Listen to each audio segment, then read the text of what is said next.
was first known worldwide because of silica, which is right here. This is Silica area. And so you'll notice on the box it even says Silica, Ohio, because Centennial Road was silica. The quarry was named Silica. And that all goes back to silica sand. Okay? So that's where we get famous the first time. But we actually are famous way before that. Here where we are, even thousands of years ago, we were inhabited by the prehistoric people. We were in the higher ground. All right. So now we jump forward for hundreds of years, all the way back to the 1700s. So in the 1700s, Europeans have come into Ohio. And again, if you were here for the Indian one, that's what changed the world that we know of as America. When the Europeans come, of course, they start eradicating or assimilating the prehistoric peoples of Ohio. They then become historic. And historic tribes are the ones that I call Hollywood, because that's what made them famous. You know, the Shawnee and the Delaware and the Iroquois and the Miami. When first the fur trappers and traders come up through the Maumee River, which the Maumee, where it is here in the mouth of Toledo, that's called the Maumee of the Lakes. And it actually, because nobody can pronounce it, call it Maumee. Now, there's always been standing jokes about a little boy being lost and yelling across the river, "Mommy, Mommy." It's not true. It's a corruption of the name, the Maumee of the lake. Everybody got that part? So the Maumee River is a wonderful river, but it brings all these Europeans, again, Europeans into our area. And when the Europeans come into our area, as anybody knows who lives in this end of the world, it is the neatest place in Ohio. We have the Great Lakes, we have the rivers, we have the forest. And in Sylvania, we had what they considered two rivers. Now, it's really hard to imagine today calling these rivers, but one is the 10-mile creek, which actually is 30 miles long. Okay, it's not 10 miles long, it's 30 miles long. And it's the creek that everybody sees that goes through Grove Bell, that goes along the side of Northview and keeps meandering. And the other one was called the North Fork of the Ottawa. North Fork is the river that runs along Summit Street that went to Ottawa Lake. How many of you know where Ottawa Lake, Michigan is? It's right up the road a piece. Ottawa Lake was a lake. It was really a lake.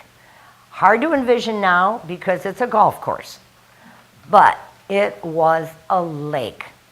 What happened to the lake was, because this was such fertile ground for agriculture, the farmers in the area all ditched and tiled it and kept draining it until the lake disappeared.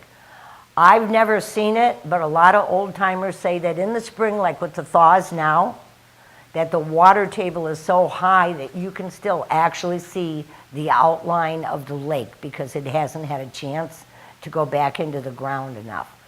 But Ottawa Lake, Ottawa River, gets its name from the Indian tribes, the Ottawa. You know, it's a really odd thing. Ottawa Hills is named after the Ottawa tribe. And most people don't even think, you know, there were Indians living here when those white men came. There were Indians. The two high spots, one was the Highland Meadows Country Club. The actual club area is on the highest ground. That actually was an Indian encampment. Sylvania Country Club, on really high ground, was, again, a Native American encampment. The high ground at Flower Hospital, again, was an Indian encampment area.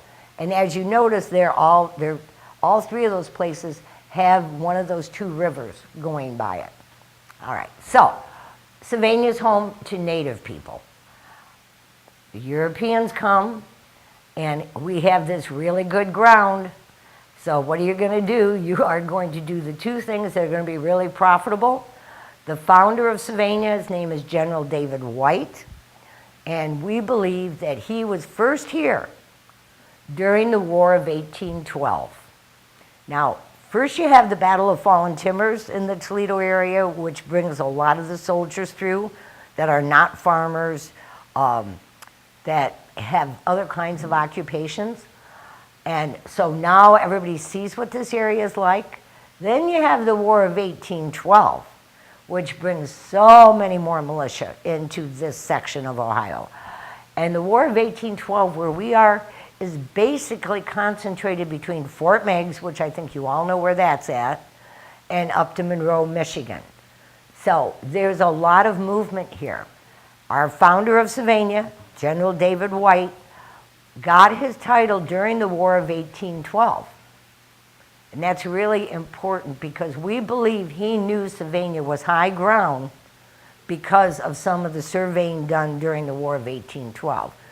Because the two founders of Sylvania are David White and Judge William Wilson. They both come from all the way out east with a government agreement for land for services rendered and with a lot of cash.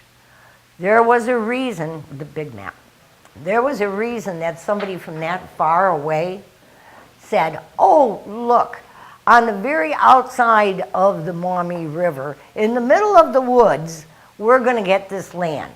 All of this land is Sylvania, Sylvania Township. And this itty bitty bit of land right here, that's the city of Sylvania. This is two rivers. This is the 10 Mile. This is the Ottawa coming up here from Ottawa Lake. Right here is downtown Sylvania. Sylvania, okay, you can pass it. Sylvania also had parts of what's now Richfield Township and Springfield Township. All were part of the original Sylvania. But there had to be a reason that these men said, okay, I'm going to go all the way into this part of the country, which Ohio, it's still Northwest Territory, okay, because Northwest Territory is first. And take all of our wealth and our land, and we're going to buy this right here. But that's what those two men did. We believe they did it because there's two rivers that go through Sylvania, and we are the oak savanna. Okay, we had all these huge oaks, which at that time, you're still dealing with sailing ships that need big masts out of oak. And the lumber that's cut is done at a sawmill, which is the first business of Sylvania, which is owned by General David White. He has the first business, it is a sawmill. We are the oak savanna, so we have all these woods. We have rivers to float this, because the Ottawa and the 10 Mile come together at a place called Haroon Park, here in downtown Sylvania, and they continue and meander all the way through, all the way out to the Ottawa River. So there was a way for them to get things through Sylvania. So you have those two people, and they come with their families. Not a big start, but this is also an area, how many of you have ever heard of the Ohio-Michigan border war or the Toledo War? And I don't mean the football teams, I mean, there's two Toledo wars, and there's two Ohio-Michigan wars. One of them was the one that took place in the 1830s, and the other one takes place every November. November? Yeah, okay.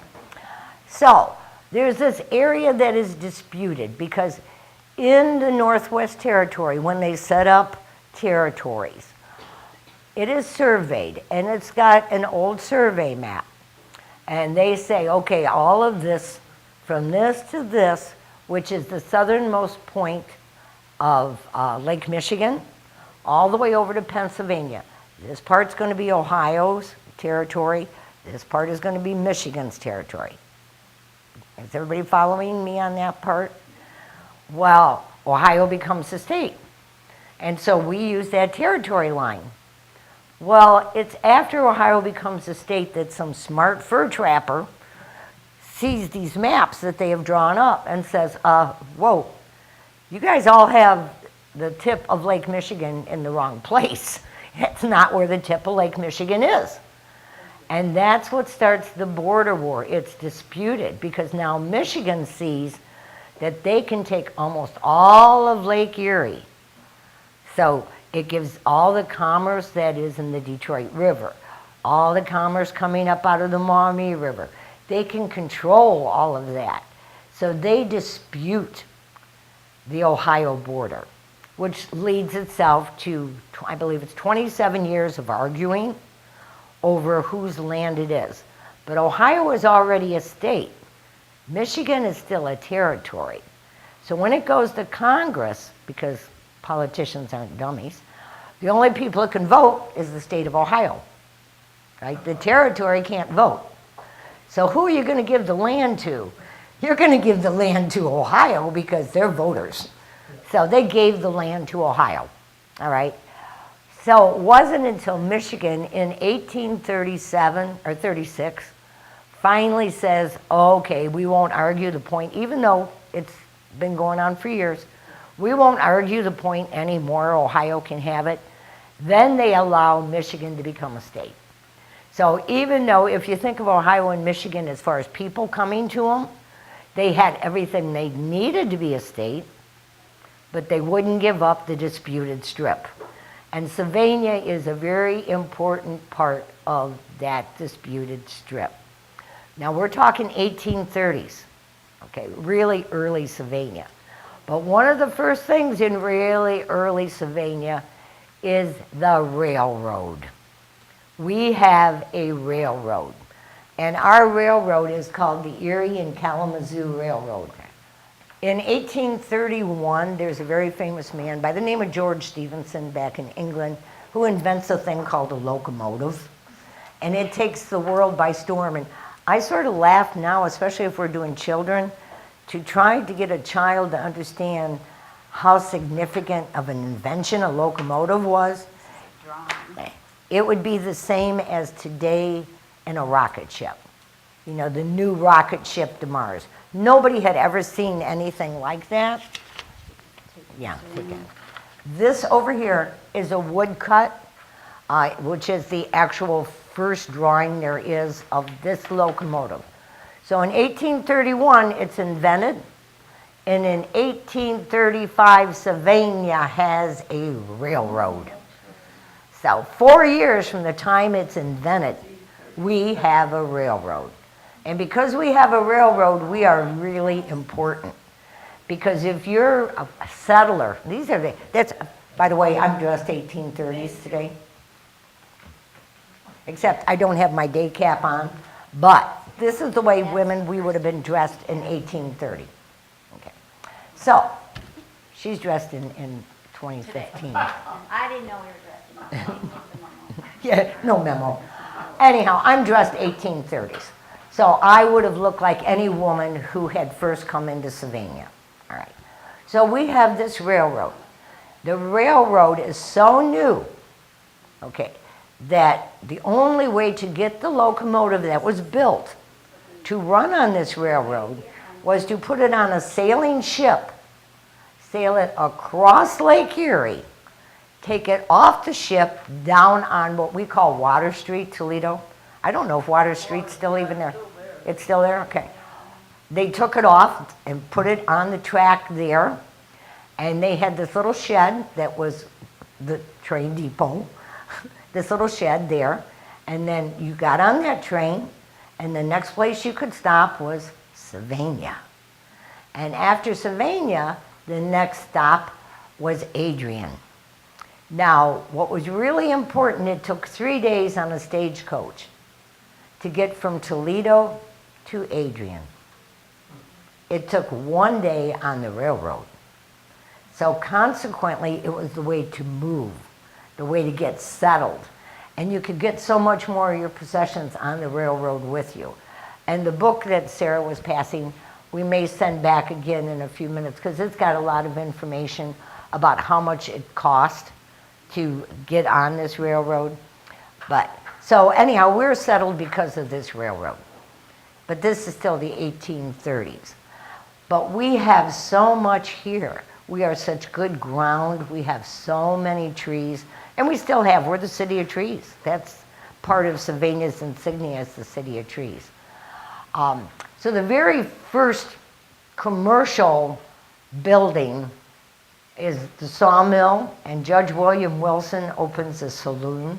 So you have a sawmill and you have a saloon. Not long after that is the first stagecoach stop. This little building, it's really hard to do this. The little tiny building is the stagecoach stop. Over here. But so many people get off and start settling around here, so they need a place to stay. They build this boarding house next to the stagecoach stop. Right after that, we have so many more people coming. Then they build this. And then This is our hotel.